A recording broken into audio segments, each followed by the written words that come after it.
What's up guys, we are back with some exciting Apple news, lots of stuff to talk about including the iPhone 13, iPhone SE3 and iPhone 12 lineup. As the Google Pixel 5 has been announced, the next big thing is from Apple. Apple will be announcing the iPhone 12 lineup on October 30th.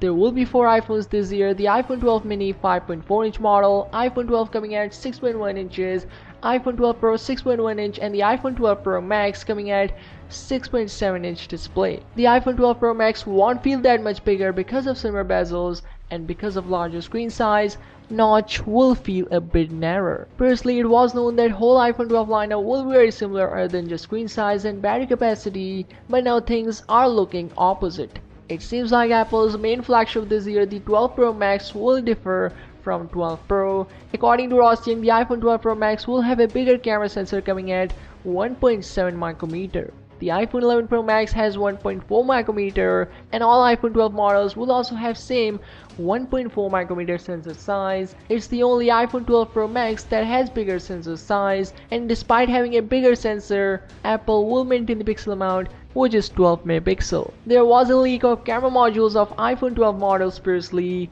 and if you pay attention, the camera module of iPhone 12 Pro Max is bigger than 12 Pro and also have bigger camera holes, which means bigger camera sensor. Jogi has also revealed some camera details of iPhone 13 lineup from next year. The iPhone 13 and 13 mini will be rocking same cameras as the iPhone 12 Pro Max, which is 1.7 micrometer, while the iPhone 13 Pro and 13 Pro Max will further increase the sensor size from 1.7 micrometer to 1.9 micrometer. Speaking of iPhone 13 further, so all the models next year will have Touch ID. Don't know if it will be under the screen or under the power button like the recently launched iPad Air. Apple will also launch the iPhone SE, but in 2022. It will be rocking same design and almost same internals as the iPhone 11, but to maintain its cheaper price tag, there will be Touch ID inside the power button instead of Face ID. Apple has also been working on Apple B14 mid-range kind of processor. Don't know much about it, but we have to wait for further reports on that, so make sure to subscribe. And yeah, that's all the Apple news.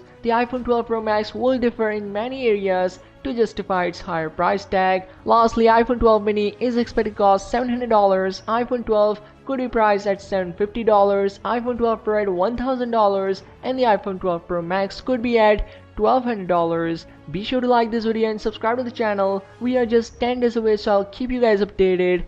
And yeah, see you in the next one.